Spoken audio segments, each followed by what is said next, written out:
there. So that right there is an even 12 feet. I believe it's a 5x5. No, it's a 4x4. Yeah, 4x4. The other one must be a 3x3 or a, I don't know, I have to go measure it. We'll walk out and see what the other one is. I had a choice of two. And this one that I've got in the shop is actually 6 inches longer. So, yeah, I guess this one here is the 5. Yeah, 5 inch by 5 inch, I believe. Whoop. I know they're heavy. Yeah, definitely a 5x5. So, yeah.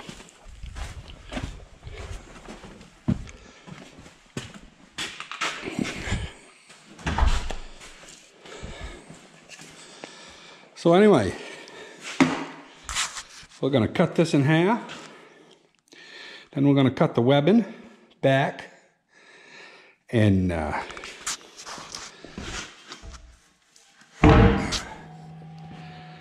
on each end, I will come back about 6 inches. And I will cut that. And we will kind of cut a little bit of a circle. We'll cut that out and then I'll heat it up with a torch and I'll beat it down. We'll make a skid. Do that in 4 places. And we'll have 2 runners. And I've got these short pieces. 2 of them are going to go across. And then I don't know if this here is tall enough to go off that bottom down or not. But I've got, I got another piece of this out there too. So, yeah. I definitely got enough steel to make all my stuff without buying anymore. And this here, I think there's 4 pieces of this I-beam type stuff. And some channel iron, some big round stuff like 12-inch round heavy wall pipe. And there might have been a piece of box up there that I've used. I don't know, I bought a whole bunch of it for 400 bucks. And anyway, nowadays this one piece would cost you close to that. If it wouldn't cost that, I don't know. Steel right now is stupid money.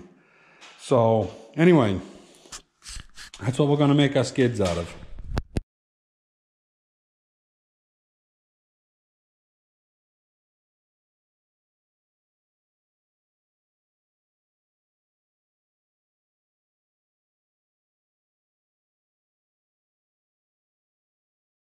Yeah, this right here is what I ended up doing.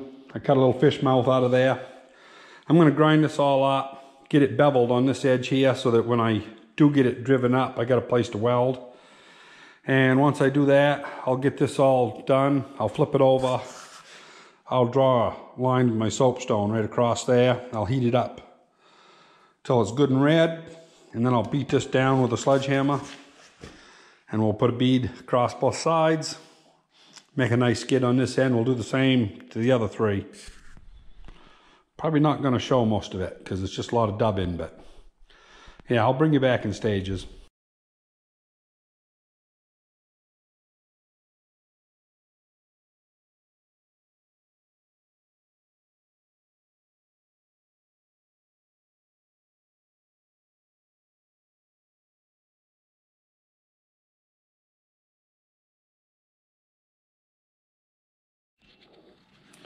Not too bad. Got about a 1/4 inch gap in there to fill. I'll do that probably with a wire feed.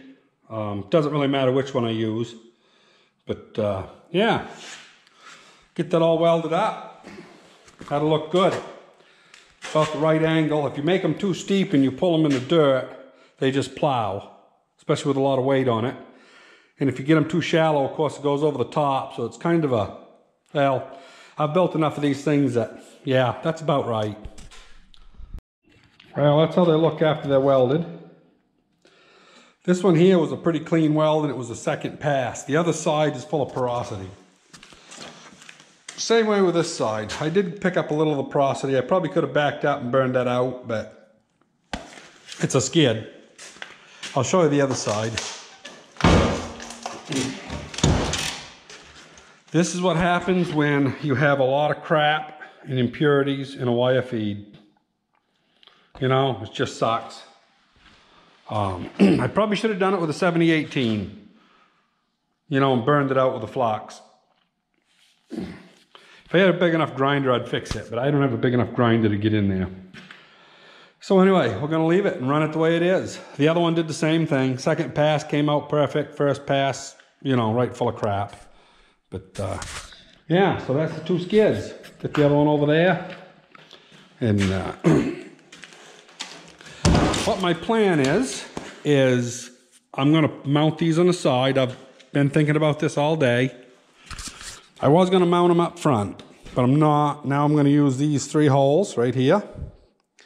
And they're going to come down and then splay out. I'm going to use this one hole right here. And I'm going to drill another one about 6 inches off. I'm probably going to put it in the actual leg first. And then I'll come over here and I'll use a transfer punch and I'll work inside of that hole so that it'll be lined up right. So basically when I build it, I'm going to build it probably with this one bolt.